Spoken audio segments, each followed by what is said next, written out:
Alors ici, une rapide vidéo de la correction du TP. Je vous rappelle la problématique générale, comment l'œil et le cerveau permettent-ils la vision, qui va se scinder en deux chapitres, comment l'œil réagit-il aux stimulations lumineuses et comment les informations sont-elles ensuite transmises au cerveau, pour justifier le schéma que vous avez dans votre cours.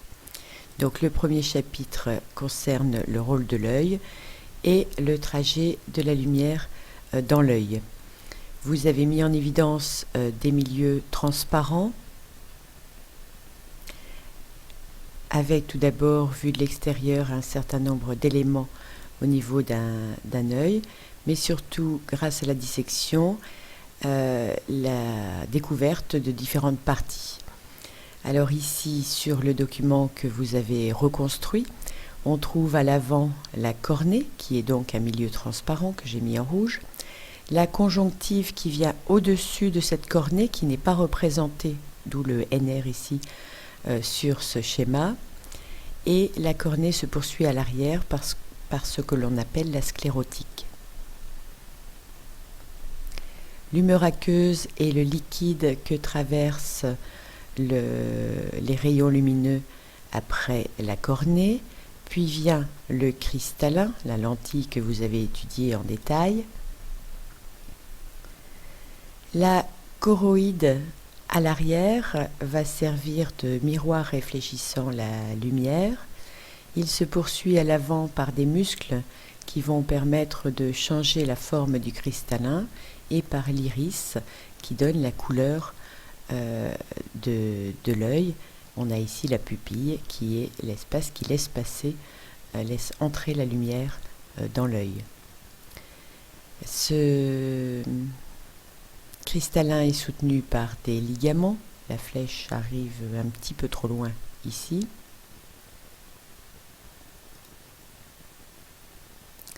Et ce qui va être très important, que l'on va étudier mardi, la rétine, c'est-à-dire la zone formée de cellules nerveuses qui reçoit la lumière et qui la transforme en message nerveux, va la diriger vers les fibres nerveuses du nerf optique. À l'intérieur de l'œil, un liquide transparent lui aussi, l'humeur vitrée, que j'ai donc également mis en rouge. Le trajet de la lumière, le voici. Cette lumière va bien sûr en ligne droite et elle arrive sur la fovea, encore appelée tache jaune, qui est une partie particulière de la rétine que nous étudierons prochainement.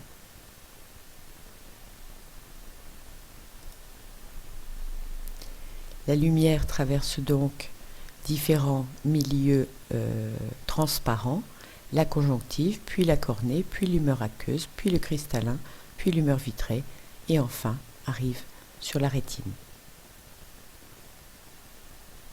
C'est un schéma que je vous conseille de recopier dans votre cours. La notion correspondante, le cristallin est l'un des systèmes transparents de l'œil humain.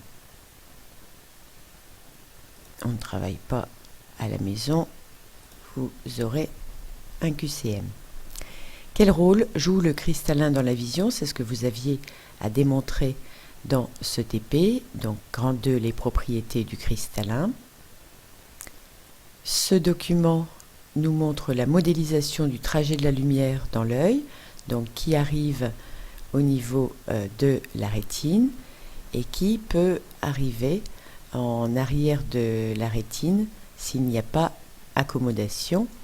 La question 1 de la page 293 vous demande quelle propriété physique doit posséder la structure dessinée ici en vert sur la modélisation du document 2.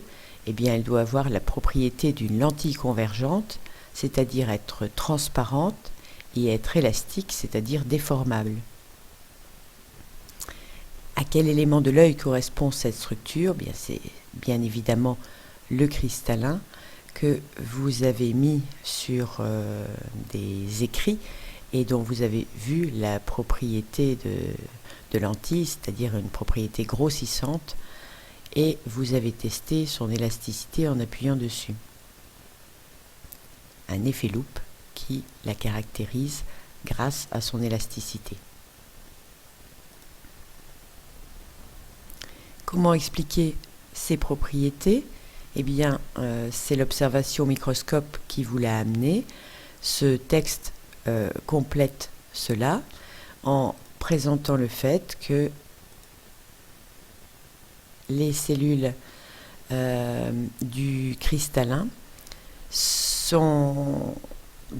constituent des fibres transparentes.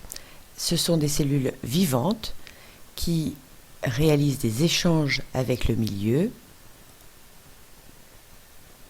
ce qui nous amène à la notion, le cristallin est formé de cellules vivantes qui renouvellent en permanence leur contenu. Les modalités de ce renouvellement sont indispensables à sa transparence. Alors il arrive que ce renouvellement ne se fasse plus bien.